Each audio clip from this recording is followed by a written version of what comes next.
Welcome to another episode of Royal Rumble. Please stand by for the upcoming fight. This time the Skaven will face up against the High Elves and the Dark Elves.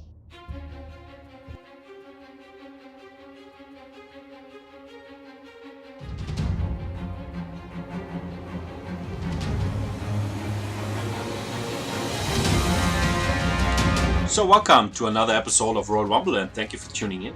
This is also a very special episode because I'm playing again a 2v2 and I'm playing with the Skaven. So very cool over here.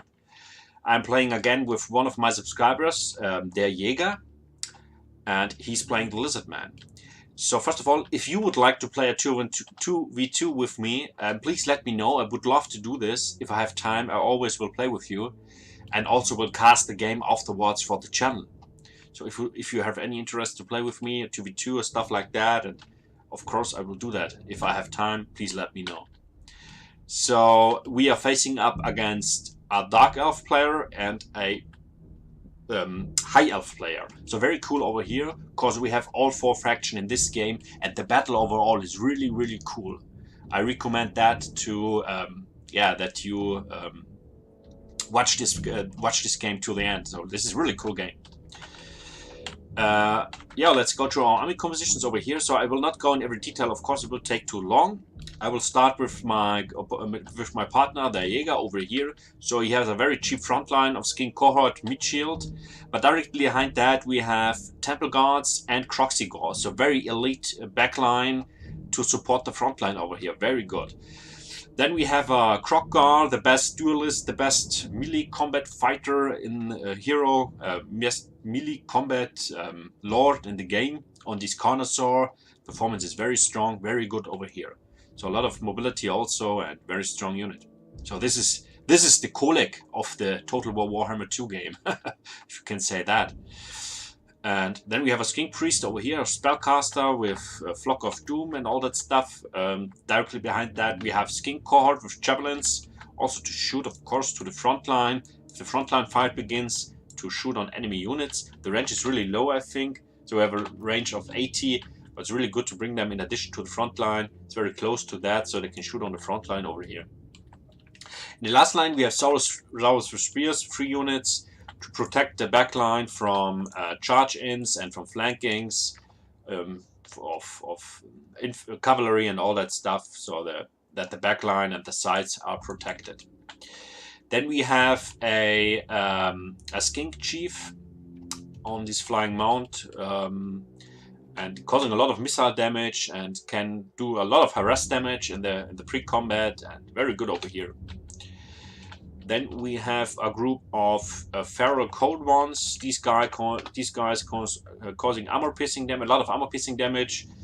They are really heavily armored, you can see that. So they have 90 armor and very good over here. So very good against, I think, especially against heavily armored infantry units from the High Elves maybe. These guys are very good because they have no anti-large bonus. So I'm not sure how's the performance against other cavalry units, but against infantry, these guys should perform really good. We have 2 units of that. So let's go to my composition over here. So I have a front line of clan rats with shields, because I noticed these little fellows perform really well against other infantry units. Very good over here. Of course, it's meat shield showing up over here, but I noticed in other games that the performance is quite good for that price. Of course, if you look at the cost efficiency, I like these guys. So the performance against some other infantry units is really, really okay. Then I have directly behind that Stormwoman with halberds, for the support of the front line against large units, of course, very elite. Skaven unit with anti-large bonus. Then I have Plague Monks, Censer Bearers on the side. This is the armor piercing unit, or the most elite infantry unit of the Skaven, causing a lot of armor piercing damage, and really good over here. Huge weapon strength and very good melee stats. So very good. I have one on this side and one on the other side. Then I can decide if I would like to flank the enemy or to support my front line over here also. Then I have in the last line Deathglow Bombardiers. So I noticed there is actually a unit that has anti-infantry or is against infantry. So the Death Globe Bombardiers are against infantry, and their brothers are against. There is another unit that is against large units. They have a large anti-large bonus. So I brought these guys in this game, but actually in my games from the last day or from the last days, I brought also always these guys with the anti-large bonus, because these guys with the anti-large bonus are very good against all these large creatures. So then I have a Assassin and a Lord Skrolk. Yeah, I think one Assassin. Yeah, I have one Assassin. And that's it. No, sorry, of course, I have here my Warp Lightning Cannon to snipe out all these large units, especially dragons and all that stuff. That will also like to do some harass damage to my army, and I can shoot on them really fast in the pre-combat. And this Warp Lightning Cannon causing a lot of damage, especially I think armor piercing. Yeah, 260. Missile damage from this one shot is very good. So let's go to our opponents. We have over here deployed on this hillside Northern Sea Guard with shields, very good of our opponent. So he has the spot on the top over here, so you can shoot on the lower side. If we manage it to get upward or up to the hill over here, it's very difficult to send them offline over here on this spot. Then we have a Star Dragon, a vanilla Star Dragon, just a Star Dragon, very expensive, 2,400 credits I think, causing a lot of armor piercing damage, the strongest dragon in the game.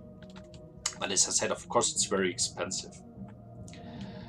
Then we have a Phoenix Guard, Sword Thrusters of Howard, and Sword Thrusters of Howard.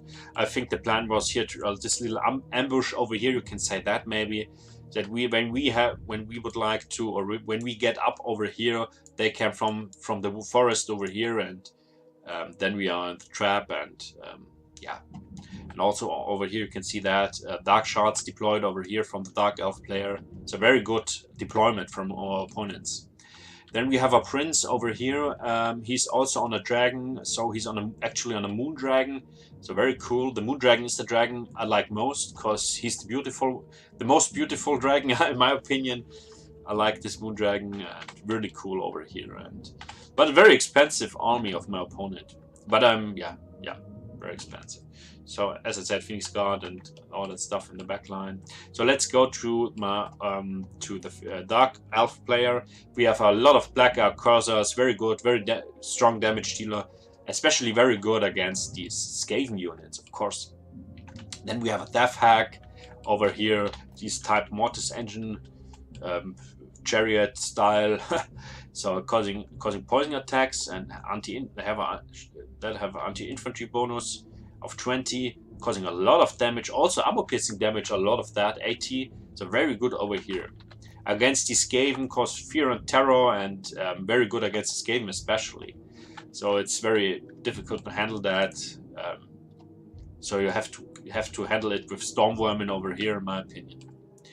Then we have a Dread Spears over here on the front, and Cold One Knights over here. And the Lord is a Malekith on a Black Dragon. So let's start over here. I hope I forgot nothing there in the back line. We have Illyrian Reavers over here in the back line from the High Elf player, and a group of Harpies over here. So sorry for that, I forgot that. So two groups of Harpies over here from the Dark Elf player, can cause a lot of harass damage in the beginning, or can snipe out, not harass damage, they can snipe out low infantry units, missile infantry units, and also if you don't watch after your artillery, they can snipe out artillery units and all that stuff.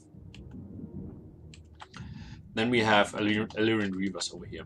So let's begin over here. Should not take too long, this introduction over here. So we'll start now. You can see some harass damage. The Malekith would like to do some harass damage to my army, but with this Warp Lightning Cannon you can place a lot of hits. You can see that.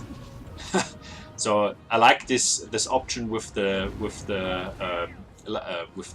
warp lightning cannon to shoot on the Malekith over here. Here we can see Blade Wind going down, causing not so much damage, a little bit of damage to my Stormvermin. Okay, that's a lot in fact for one cast of the Blade Wind, but yeah, okay. But you can see the Malekith took a lot of damage from the Warp Lightning Gun, and this is very good. I like the Warp Lightning Gun. It's so strong, especially against these large units, to prevent yourself from harass damage in the beginning, especially against Malekith. So I deployed very wide over here, and in addition with my partner over here, the Jäger, we have a very wide front line.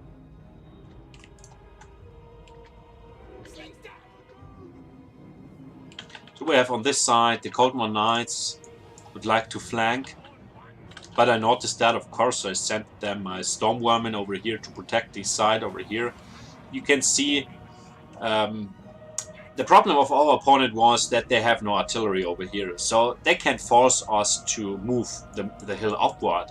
So we waited for them, and you can see they have a little problem. As I said, they cannot force us to go upward, but now the Northern Sea Guard are in range and shoot on the Skin Court over here, and now it was the time to do something about that, of course, because now we took a lot of damage from that, and now the Jäger moved on to attack the Dark Elf player. Malekith still online, of course, but also took a lot of damage from the Warp Lightning Cannon. And now we have a charge in over here. So these Black Ark Corsairs, of course, they can handle it really fast to kill these Skin Cohorts. This very cheap unit. Dragon Breath going down over here.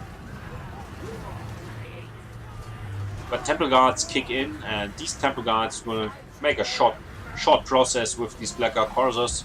So very good of my partner over here to bring them. So another Blade Wing going down, causing actually a lot of damage. In fact, Blade Wing is really cheap. But the Jäger casted over here a Flock of Doom. So very good in this blob over here, causing a lot of damage. Malekith, you can see that, it's very heavily damaged from the Warp Lightning Cannon.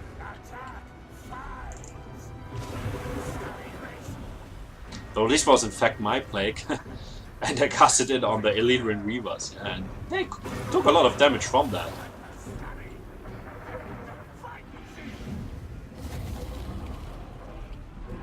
But the very wide fight goes on over here, and see, it's not very good over here. We have a huge blob over here. The archers are on free, so nothing is attacking the archers over here, and they have free range to shoot on our units. Also over here, you can see that on my clan rats. Another Blade Wing going down on the left flank over here on my clan rats with shields, causing a lot of damage to these guys. They're very good of our opponent. So as I said, it's always really difficult to fight the hill up. Of course, here the terrain is quite. It's not. So it's beginning over here, the hill, but it's difficult to flank over here and over here. So they deployed really good. Fire Breath going down over here on the Jäger with the Temple Guard and causing a lot of damage to this Temple Guard unit. And the Black Ark Corsairs hold the line for some time against this Temple Guard, so really good over here. So here we have a huge amount of units over here, all these Northern Sea Guards causing a lot of damage and shooting out of these trees over here to our front line, so very good of our opponent.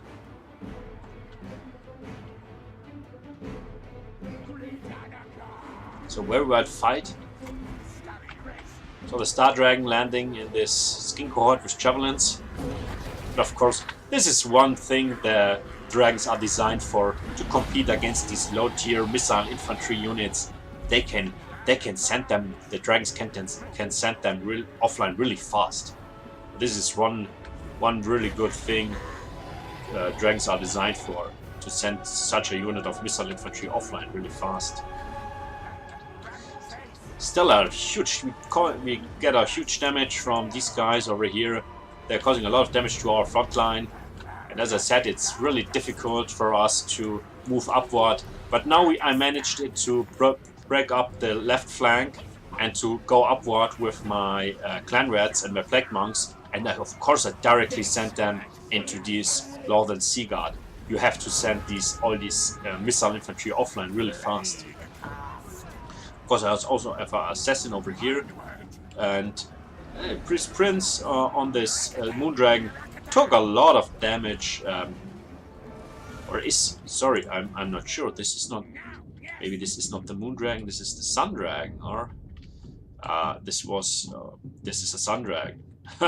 Not a Moondragon.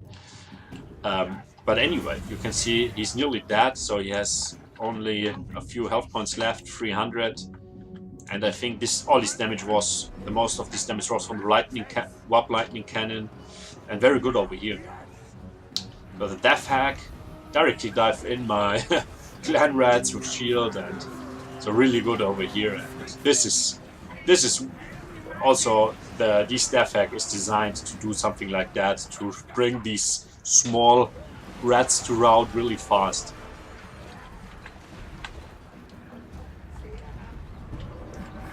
So I finally managed it to go on this, and here you can see all these. I casted these clan rats over here, and this is very good. I like that, to cast these clan rats, and I think plague monks is the other spell, directly on the enemy archers. This is really cool, and it's really helpful.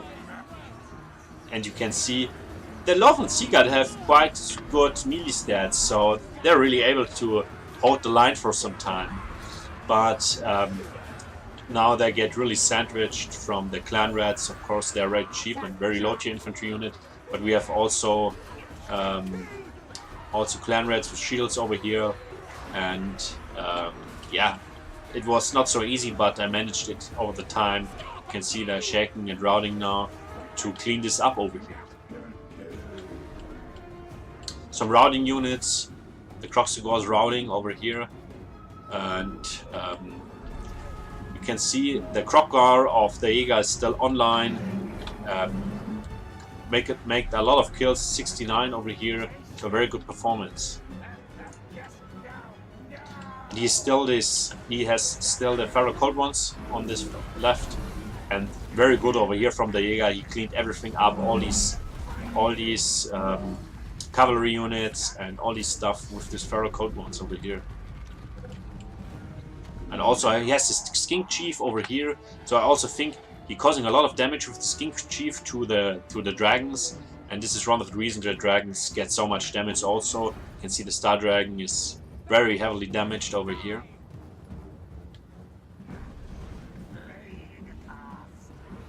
Now the Crocar fighting the Death Hag and finish him off, and Crocar is really able to kill this Death Hag in time really fast.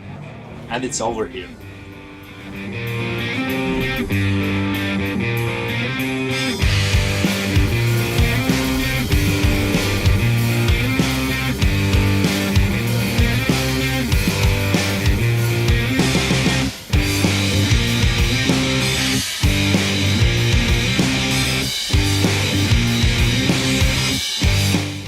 So really cool game, thank you for that, to our opponents, also to the Jäger, very cool over here. Greetings to Switzerland, and thank you for that game. It was really cool. I love turn 2s. Of course, most of the time I'm playing ladder games, ranked battles, but as I said, if one of you guys would like to play a 2v2, let me know. I love to do that. And yeah, to the performance over here, very good. The Stormvermin as always. From the Jäger, the Temple Guard, of course, over here. The Pharaoh Cold ones were really good in this game, because we managed it to break through the front line and go up to the hill and fight all these archers.